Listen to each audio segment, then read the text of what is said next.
Well, good afternoon, everyone. I'm glad you're here. My name is Jim Greeson. It's Greeson, Indiana State Fire Marshal. I really want to take just a moment to congratulate Chief Biggs on her new appointment to the Fire Chief of the City of Fort Wayne. I'm sure you'll do a wonderful job. Big responsibility, but I'm sure you're capable. And thank you for inviting me up today to speak on the drought conditions and dry conditions around the state of Indiana and fireworks safety here in the state of Indiana and how that all works, the fireworks laws and emergency disaster declarations. First of all, Indiana is experiencing a severe drought situation. We've had very little rain through the month of June and obviously in the months before that.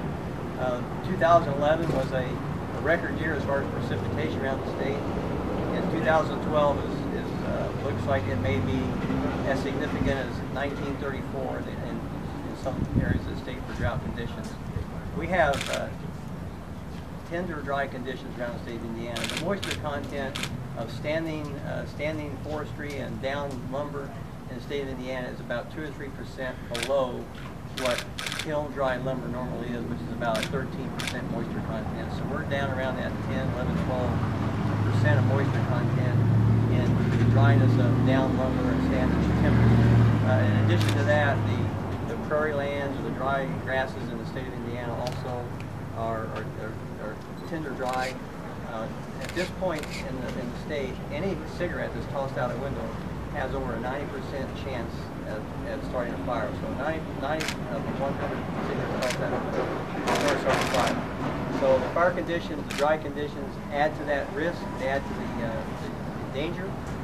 These conditions not only are hazardous for fire, but they're hazardous for firefighters who respond to these fires. The turnout gear, the equipment these firefighters wear, encapsulates those to protect them from the heat and fire. But in these conditions, heat exhaustion, heat stroke is very, very possible in these situations. So that's why we ask the public to cooperate with burn bans, with fireworks bans, because it's just not only the fire issue, it's the health and safety of firefighters and emergency responders who respond to these situations.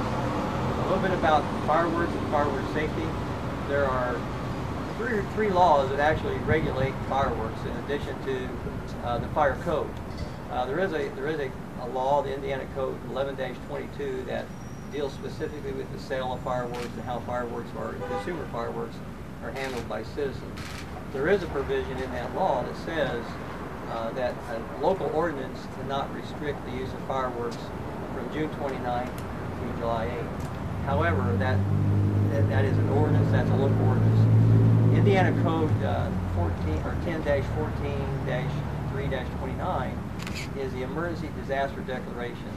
That law, that declaration trumps all ordinances of any kind, and that's also been supported by the State Attorney General as of yesterday, which I want to thank him for that, because that really does lend support to public safety, and I think it also drives home the importance of that law.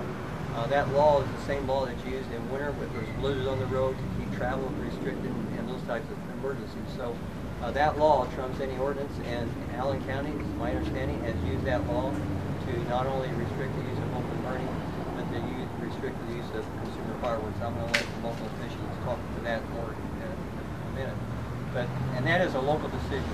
The job of the Fire Marshal's office is to be a sounding board, and when those fire chiefs and local officials call and ask us about the laws and how they work, our job is to tell them what the laws are and how they explain those laws. It's their final responsibility and their decision on how they want to enact either, in this case, the Indiana Code. The other avenue for open burning is the fire chief.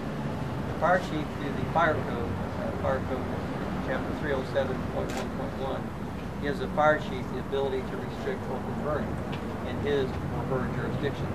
And that is just specific to open burning, and that has to do with if there's a hazard to public safety, however that fire chief deems it, then they have that ability. But in this case, like I say, Allen County has taken that further step to make sure that, to ensure public safety is protected during these dry conditions. I will take just a minute here and let the fire marshal here in Fort Wayne or the fire chief talk about that. I'll step out of the way because this is their jurisdiction. I'll let them go.